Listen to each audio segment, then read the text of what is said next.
Let's do it.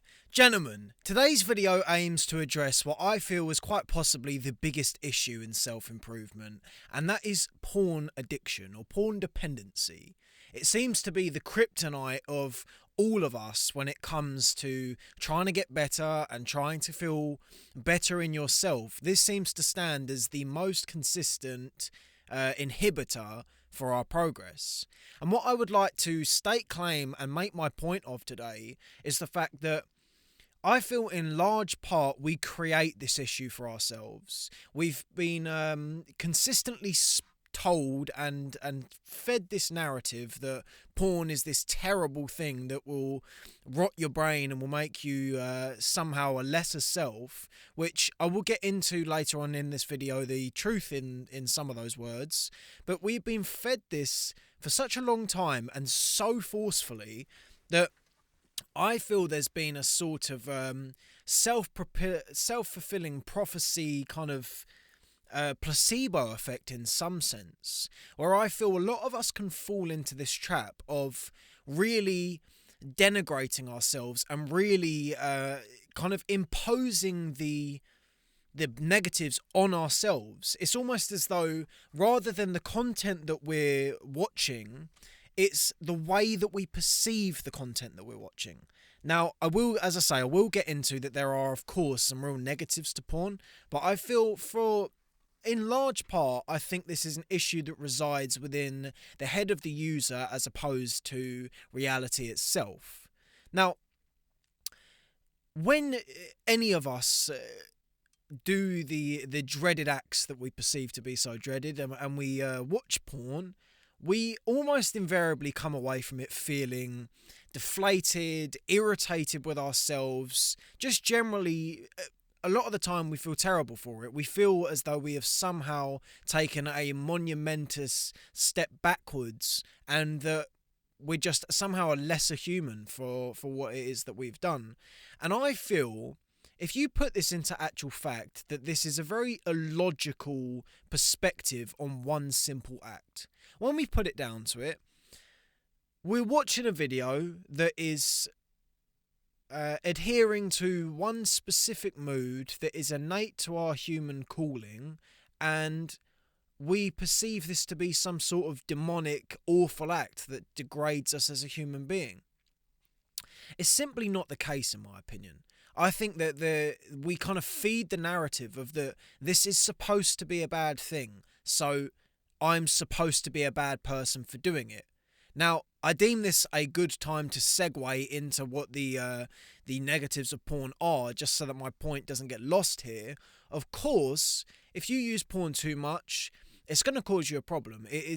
You will notice, I notice in myself, that more frequent use ascertains or creates a higher likelihood of me being less responsive to people, more irritated with less influence. It just generally changes my perspective on things. So of course it is a negative thing in that aspect of too much of it, and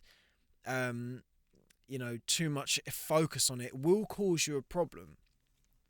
But I think a lot of people don't fall into this addictive category that everyone seems to feel that they are a part of. If you watch porn, you almost kind of hodgepodge just throw yourself in with everyone else who has ever watched it, and you feel as though you're kind of the worst of the worst. Innately, we feel like we've done something really wrong, and we do feel like, oh, maybe we've got a problem, maybe there's an issue that has we're obviously not as controlled as we think we are. We throw ourselves into the deep end and really degrade ourselves immediately.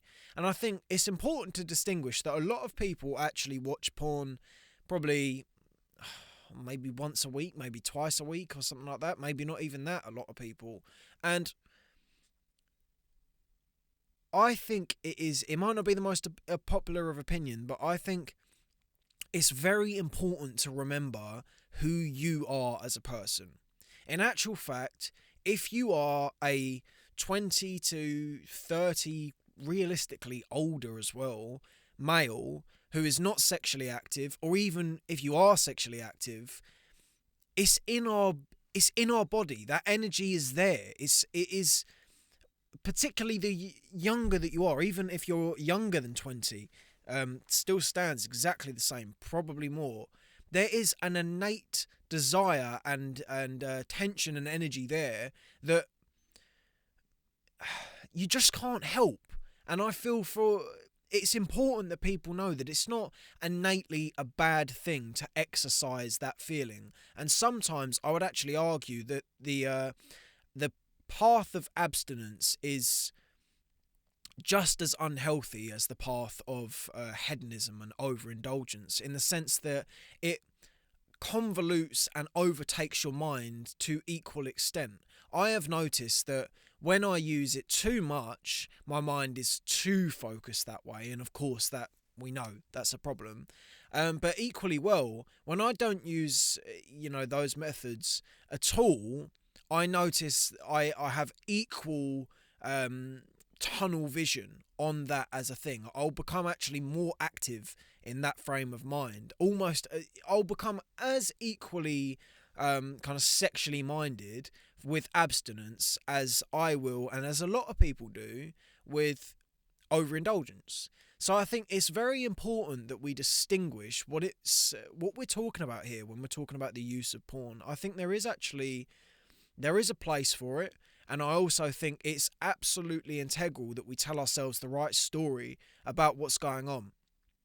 A lot of us, including myself, will fall into this guilt tripping where we feel as though why have we done this? It's such a stupid thing to do. We know that we shouldn't be doing this, and what a waste of time. And we just put ourselves down to a very, very harsh extent. A lot of people, I've spoken to numerous people that really have a castigation toward themselves when they know that they've relapsed, to use a word I don't feel is fitting. I think the main point that I want to make with today's video is, if you're someone who uses porn, that doesn't make you innately a bad person. It doesn't make you innately a weaker mind. It doesn't make you someone who is not willing to put yourself through difficulty or become someone who is of prestige. By no means at all. I find myself, and I would be interested to see if anyone falls in the same category here, that I feel as though all the time I am performing well and doing what it is that I should be doing. I feel as though I belong to a kind of a positive sect of the world. I feel like I belong in the company of people who are disciplined or tough, or who put themselves through things. And I feel the minute that heaven forbid, I enact my teenage bodily function, or 20 should I say bodily function, that I've been banished from the group, and all of a sudden I am firmly planted in the hedonistic path and am condemned to stay there. We get this really tribalistic mindset when it comes to using porn, not using porn. How should I phrase this for sake of YouTube rights? Jerking the chicken or not jerking the chicken. I think we put ourselves in these packs of either we're the people who are, we're strong in ourselves, we don't do all of that, or with them over there, who all the hedonists over there. And in actual fact, there's a group that most of us sit in the middle, where we kind of want to feel this way, and we feel as though we should feel this way as a result of what it is that we've seen for so many years. And we denigrate and feel bad, or judge in some sense the people that can't control their seed. But in actual fact, we sit in the middle, where we kind of have these beliefs but sometimes act this way. And honestly, I think it is a intellectualized problem. I think for most people, it's the narrative that goes on in your head. It's that what you tell yourself of God, I'm such a bad person for doing that, or I'm so weak, I can't control myself, or why am I still doing this? I know this is bad for me. I think it's the narrative that you tell yourself a lot of the time. I think if you hold the thought and hold the belief that, look, porn is not something I advocate. It's not something you should do on a consistent basis, or watch on a consistent basis. And I think particularly certain branches, certain types of porn are much worse than others, and there is a distinguishing to be made there.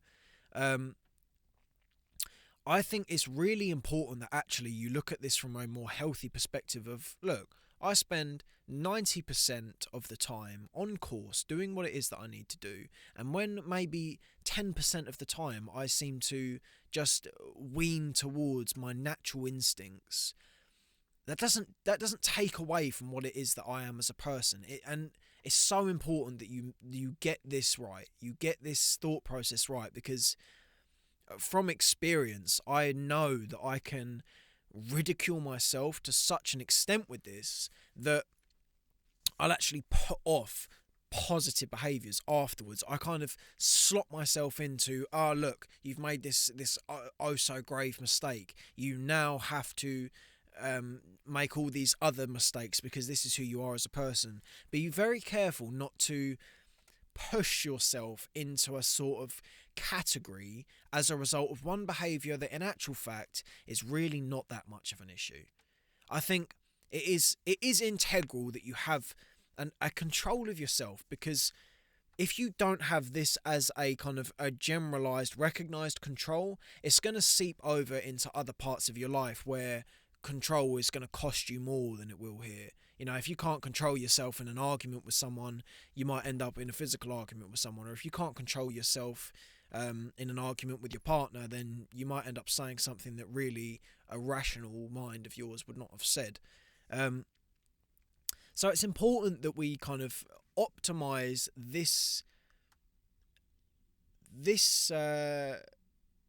experience as an opportunity to exercise a trait and a habit that we would like to incorporate in the rest of our lives. I will also hasten to add on this point that there is 100% such thing as too much. There is, though I stand as not an advocate or a kind of a hater. I was a kind of someone who can sit in both camps, I suppose, on this topic.